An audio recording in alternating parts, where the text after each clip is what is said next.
For decades, Tom Silva appeared on your TV screen as the humble carpenter from Massachusetts, but behind the cameras, he was living a completely different life. Since 1999, he's been secretly funding something that would surprise even his closest fans. 3 families know the truth, but they were sworn to silence. It involves California wildfires, Massachusetts disasters, and a foundation nobody knew existed. When the story finally leaked in 2025, it revealed Tom's biggest secret. What he's been doing with his fortune will shock you. This isn't the Tom Silva you think you know. Tom Silva came into the world on January 17, 1947 in Lexington, Massachusetts. An army where work never stopped and every pair of hands mattered. His father shaped stone for a living, and his older brother Dick was already learning the trade. So Tom grew up as the youngest in a family that believed skill was something you earned day by day. As a small kid, he watched his father repair stone walls around old New England homes. And by the time he turned 8, he already knew how to mix mortar with his own hands. Their house was partly built by relatives, and that place felt more like a workshop than a home. Tom stained furniture with his dad, handled old tools that left splinters, and learned careful woodworking by making small mistakes. At 10, he picked up a hammer on his own, and started framing little sheds with his uncles. He also picked up a scar on his left hand when a chisel slipped, a mark he carried for life and a reminder of how early he began. Those years between 10 and 16 kept getting bigger for him. One project stood out and stayed with him forever. His family decided to build a fallout shelter under their old 1787 colonial home. Cold War fear was everywhere and the idea felt serious. Tom helped dig a huge 20x40 by 12 feet pit with nothing but shovels, pulled out heavy boulders, framed the structure, and helped finish everything by hand. It took 2 full years. When it was done, he felt something settle inside him. He knew this work was his future. It was not only about learning how things fit together, but also about learning the rhythm of building and the joy of seeing something rise from the ground. These moments shaped him and prepared him for the world he would soon take over. After graduating from Lexington High School in 1965, Tom chose a path most people did not expect. He skipped college even though he had a scholarship offer. He felt school would never teach him what real work could. His family's history pushed him toward a trade, and stories about his great-great-grandfather fighting at the Battle of Lexington gave him a sense of pride in doing work that lasted. He trusted his hands more than anything else, and that belief carried him forward. In 1966, when he was just 19, Tom and his brother Dick decided to begin something of their own. They launched Silva Brothers Construction in Arlington with a single pickup truck and $500 worth of tools, many of them borrowed. At first, they took whatever they could get. Small attic remodels, simple upgrades, little changes for local homeowners. 10 jobs came in that first year, all through word of mouth. People saw how the brothers worked and trusted them. That quiet start on a cold winter day became the base for a company that would last for decades. 2 years later, Tom took on his first solo kitchen expansion in Belmont. He had to mill custom oak cabinets with nothing but hand tools, no power saws, no fancy machines. He worked through a harsh blizzard that delayed the lumber truck. And still, he finished the entire job in just 12 days. That project brought in $2,000, a huge win for a young contractor. The homeowner told neighbors and more doors opened. Tom learned quickly that persistence and quality could push him further than anything else.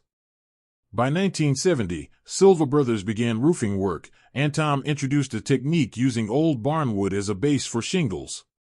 That idea saved clients about 20% on material costs, which helped the business grow, but one stormy day changed everything. A roof collapsed because the underbracing was not strong enough. Tom barely escaped injury. That moment shook him. It forced the brothers to upgrade their safety standards and invest in better methods. The near disaster turned into a turning point. And from that day on, they became known for doing work with careful planning and stronger support. Life kept moving. In 1972, Tom married Susan, and she quietly became the backbone of the business. She organized the books and created a small office in their garage. With her handling the numbers, Tom could take bigger projects. In 1974, he worked in a barn conversion that required pulling apart 200-year-old beams by hand. Susan kept the company steady while the jobs became larger and more demanding. Their partnership gave the business strength that skill alone could not offer. Then came the trouble in 1975. A client blamed them for a faulty foundation and brought a lawsuit that pushed the Silvas into a corner. They had to mortgage their home to deal with the fees. Instead of fighting with words, Tom went to the site every night for 3 months and rebuilt the entire structure himself. The client, stunned by his effort, dropped the lawsuit and even recommended them to others. That story spread across town. It sealed Tom's reputation as someone who stood by his work, even in the hardest moments. A little more than 10 years later, everything changed again. In 1986, producer Russell Morris from This Old House saw Tom at a trade show cutting dovetail joints. Tom explained the technique in a simple, clear way that caught Mash's attention. Soon after, Morris arrived unannounced at one of Tom's job sites with a camera crew. He asked Tom to fix a sagging porch right there. Tom finished the repair in under 2 hours, working with calm focus while the cameras rolled. That surprise test got him hired as the show's general contractor. A few months later, he appeared on TV for the first time. His debut came in Season 6, Episode 1, in March 1986. He rebuilt a Victorian staircase railing using reclaimed chestnut wood. The job looked delicate because the wood was old and brittle. Tom handled it with ease, restoring the style rather than replacing it. What amazed people was his honesty. He admitted that he had never watched television before joining the show. Everything he knew came from real jobs. His simple approach drew viewers in and made him a favorite from the start. There were moments of tension, too. During the 1987 Nantucket project, Bob Vila suggested using power nailers to speed things up. Tom refused. He wanted to hand-nail all 500 shiplap boards the same way builders did in the 1800s. This slowed filming by a full day and annoyed the crew. But Tom believed the old method created a tighter finish. His commitment earned respect and showed what the show really stood for. By 1988, viewers noticed something else about Tom. Whenever he sanded wood or worked on fine details, he whistled Portuguese folk tunes. It was a habit from childhood. Those tunes helped him focus and reminded him of where he came from. Fans grew to love that small sound in the background. It felt like a glimpse into his world, and it became part of his charm. In 1989, a frightening moment nearly ended in tragedy. While filming in Bedford, a scaffold collapsed while Tom was working on exterior siding. A cameraman stood right below. Tom pushed the man out of the way and took the fall himself. He fractured his right wrist, but refused to stop working. He kept filming with his wrist splinted, doing whatever he could. But Tom found the truth in the details. Thermal expansion over decades had cracked exactly 47 slate tiles. The roof deck also lacked proper ventilation, which made the stress worse. He did not patch it with cheap replacements. He replaced each cracked tile with handmade replicas, matching the old 19th century look. It took several days and special tools. Viewers learned something simple and powerful. Even the strongest materials need care, and real slate work is rare for a reason. In spring 2005, another home called him in. This one sat near the coast, and the hardwood floors were warping. High humidity was cupping boards and lifting them, and a full replacement would have cost a fortune. Tom did not rush to tear it out. Instead, he dug a 24 inches deep trench around the room's perimeter and built a hidden dehumidification system. The idea came from 18th century cellar tricks used to protect grain stores. Old wisdom, new materials. The moisture dropped, the wood calmed down, and the homeowners avoided about $10,000 in future repairs. The fix felt like a clever secret, and it spread fast among people living in humid places. Behind the camera, though, there was a cost to all this work. Years of lifting, bending, and pushing through jobs finally caught up with him. In 2007, he went through 2 major back surgeries within months. It forced him off set for recovery, but he came back just weeks after the second surgery. He did not show the pain on camera.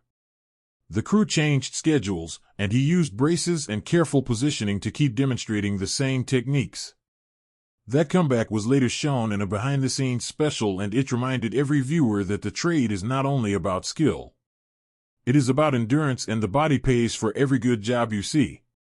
By 2010, Tom was still pushing for balance between old and new. He led a series on energy-efficient windows in a 1920s bungalow. The homeowners wanted comfort, but did not want to lose the home's character. Vinyl windows were cheap and popular, but Tom rejected them. He chose custom stained mahogany sashes that matched the original woodwork, then installed airtight seals. Over the first year, heating bills dropped by about 30%. That meant hundreds of dollars saved. The bigger point was simple. Traditional materials can beat modern ones if they are built and sealed the right way. And historic homes do not have to look modern to feel modern. In fall 2012, a stormy shoot in Maine pushed him into another fast decision.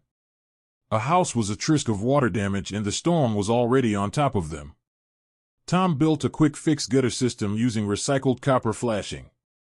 They cut it to fit the roof edge, secured it with special fasteners, and did it in the rain. The way it was filmed made it feel like a rescue mission. The clip went viral among DIY people because it was fast, affordable, and clever. Recycling copper instead of buying new parts also gave it a clean, practical vibe that people liked. By 2015, Silva Brothers had grown big enough that Tom felt ready to pass the daily running to family. He handed the operational reins to Charlie. The company had 25 employees now and was bringing in about $5 million in annual revenue. Even then, Tom did not disappear. Every week, he visited job sites and audited them himself. That habit saved a project in 2016. He spotted a major framing error in a two-story addition. A load-bearing wall was misaligned and could have caused a structural collapse if nobody caught it. Tom stopped it in time. The homeowner was saved from a six-figure disaster, and the crew learned that no detail is too small if you want to sleep at night. In 2018, the business shifted again because the world was shifting, too. Demand for green building was rising, so Silva Brothers pivoted. Tom led a solar-integrated garage build in Arlington. It was not just panels on a roof. He handcrafted bamboo trusses chosen for strength and low-carbon footprint. Then nature tested it. A Category 2 hurricane hit with winds over 100 m. The garage held firm. No major damage. The project won a regional sustainability award, and it became proof that traditional craft could walk right into the future without losing its backbone. In 2019, they learned another hard lesson. This time about trust. Silva Brothers ordered premium lumber for a major job. What arrived was thin, cracked, and weak. A supplier scam. The loss totaled $50,000. Tom confronted the vendor, refused TOPA, and pushed for an investigation. After tense talks and legal pressure, he recovered most of the funds. Then he tightened every supplier rule they had. The story spread as a warning to other contractors. Good work starts with good materials, and you cannot be soft about it. By 2020, Tom was thinking less about growth and more about legacy. In his backyard, on a simple workbench, he taught his 14-year-old grandson how to do dovetail joints. He showed the old method he had mastered decades before. But this time he also used modern safety gear like eye protection and gloves. Things he ignored in his own youth. It was a small scene, but it carried a big meaning. Craft matters, safety matters, and family matters enough that you pass it all forward together. Then in 2022, another high-pressure job came in. Silva Brothers got a contract to restore a historic Lexington Inn. The place carried 300-year-old pine beams that could not be replaced if they were ruined. Tom oversaw the reinstallation, reinforcing each beam for seismic safety while keeping its original look untouched. They used custom-fitted steel brackets hidden inside the wood, so modern codes were met without changing the face of history. Preservationists praised it. City officials praised it, and for Tom, it probably felt like a full-circle moment. He started by Savinga's 1790 house in 1990. And decades later, he was still doing the same thing, only at a bigger level with the same careful hand.